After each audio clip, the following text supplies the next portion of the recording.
welcome you back, we being yours truly and Webster Tarpley. All right, Webster, let's move right ahead. We've got another hour to go. Before we go into the economics, a couple of things about Obama's diplomatic escapades of last week, because this was a big week in terms of international affairs, especially with that Chinese destabilization starting in.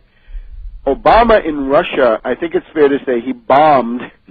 He bombed in Russia in the sense of he did very, very poorly. He had the meeting with Putin, the breakfast meeting, where he essentially got into an argument with Putin about, what had created this bad situation between the two countries. Putin had invited Obama to come and have dinner with him, and Obama snubbed Putin by saying, "No, I'm going to stay in my hotel with my wife and kids," which is just...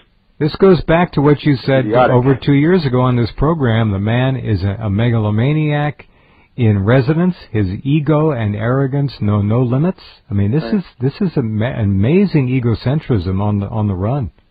The Russian impression is very bad. In other words, the Russians are appalled by the fecklessness, right? The amateurish perfect word quality of this. He's superficial, ill-prepared, and doesn't negotiate. In other words, the Russians had this very dubious gift. They said, if you want to have overflights, if you want to send your forces into Afghanistan, please be our guest, right? Use our airspace. Of course, the Russians know better than anybody what's waiting for them there, defeat and destruction, in other words. But that was considered a concession, and the Russians were also ready to talk about nuclear disarmament and a new START treaty and things like this. And Obama had basically nothing. So I think there was a very, very bad impression left. And as soon as Obama left, Medvedev said, if you insist on putting these Polish missiles in, right, the so-called anti-ballistic missiles into Poland, we will counter that. Remember what he said the day after the election, within 6 hours of Obama winning the presidential election, we will put these short-range ballistic missiles into Kaliningrad, right, into this East Prussian exclave that the Russians have, so we can destroy your positions within 2 or 3 minutes. Well, they talked about their Iskander. I guess they're subsonic. I'm not sure. Maybe they're hypersonic cruise missiles as well. Yes, in this case, I think they'd want to have ballistics, so it's just a couple of minutes because you'd want to hit them right away. Anyway, something like that.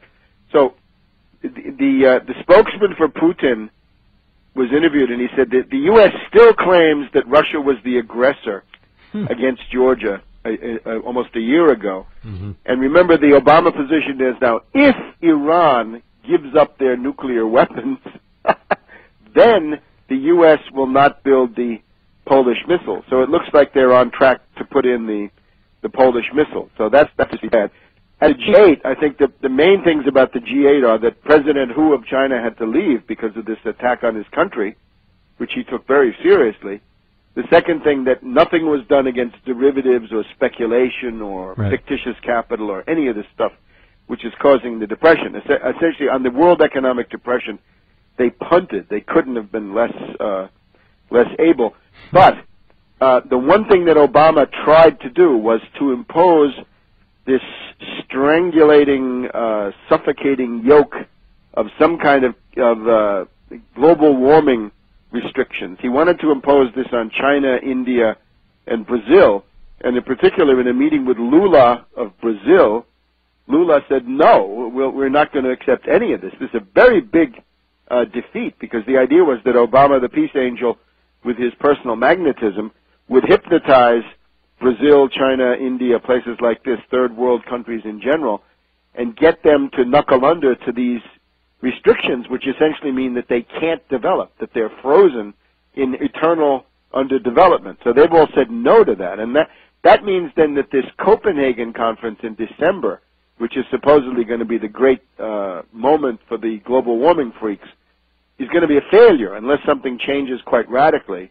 So I think that's going to add to the desperation of the Anglo-Americans. Finally, just on that trip that Obama took to Ghana, he gave a big speech about corruption and so forth, really somewhat demeaning for the Africans, right? He didn't talk about corruption in Washington or in the European Union, but he talked about Africa.